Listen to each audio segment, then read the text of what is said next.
धूप मचाई। पग में पहुंची कर में पायल कान बुलाक लगाई। पग में पहुंची कान पायल कान बुलाक लगाई। पग में पहुंची कर में पायल कान बुलाक लगाई। पग में पहुंची कर में पायल कान बुलाक लगाई। नयन महावर पग अंजन टिकली कपोल चिपकाई रे। मुरलिया हर की मधुबन में धूम मचाई। मुरलिया हर की मधुबन में धूम मचाई। क्या हो गई? पग में पहुंची पहली, अर्थात जो कर के आभूषण हैं जो हाथ में पहने जाते हैं वो इन्होंने पैरों में पहन लिए, और जो पैरों में पाजेब पायल धारण होती है वो अपने करों में पहन ली, हाथों में। और जो बुलाक नासिका के अग्रभाग में बुलाक लगती है उसे कानों में लगा दिया। और महावर यानी अलता जो पैरों में लगता है उसे इन्होंने अपने नेत्रों से लगा दिया। और जो अंजन था, अंजन कहते हैं काजल, जो नेत्रों में लगता है उसे इन्होंने हल्दी की तरह पांवों में लगा दिया। और टिकुली जो माथे पे लगाई जाती है उसे अपने कपूल, कपूल यानी गालों पे लगा दिया। ये स्थिति गोपियों की होगी। ये तन्मयता क्यों है? क्योंकि जब परब्रह्म परमात्मा का प्रेम हृदय में जागृत होता है तो संसार के प्रत्येक कार्य फीके लगने पर लग जाते हैं। क्या हो रहा है क्या नहीं हो रहा है ये भान नहीं होता। लोग लाल लोग गीत सब भूल जाते हैं।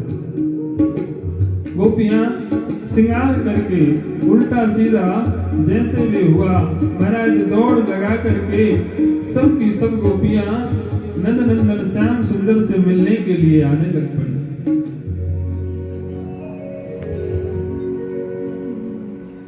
कुछ ब्रज गोपियों को उनके पतियों ने रोक लिया।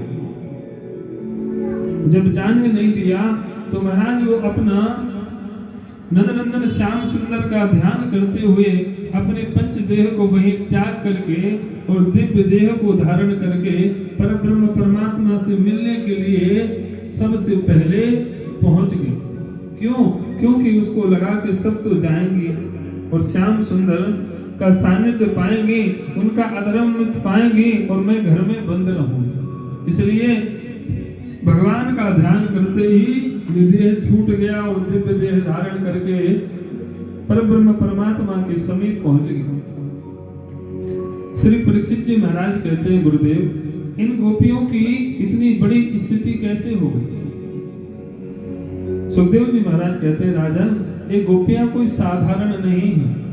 अर्थात त्रेता युग में जो दंडकारण्य वन में तप कर रहे ऋषि हजारों काल से जो तपस्या में संलग्न थे, जब उन्होंने श्री रघुनाथ जी को देखा तो उनके मन में भाव जगा कि वो दिन कब आएगा जब हमें भी इनसे प्रेम करने का अवसर प्राप्त होगा। भगवान अंतर्यामी है। भगवान ने कहा, ऋषियों आप तप करो, द्वापर युग में जब मेरा अवतार होगा तो आपके मनोरथ को अवश्य पूर्ण करूंगा। आज वो समस्त दंडकारण्य वन के ऋषि मुनि मानव गोपियों के रूप में चलच करके ब्रजमंडल में आकर के बंसी पट पर श्री श्याम सुंदर के समीप में चले आए। अनंत गोपियां हैं, कोई गणना नहीं है। 4 प्रकार की विशेष गोपियां, साधन सिद्धा, कृपा सिद्धा, नित्य सिद्धा और धाम सिद्धा। साधन सिद्धा वो है जो अनंत कल्पों से साधन करते हुए आ रहे हैं, और कृपा सिद्धा वो है जैसे ब्राह्मण पत्नियां, भगवान ने कृपा करके उनपे उन्हें महाराज में प्रवेश दे दिया।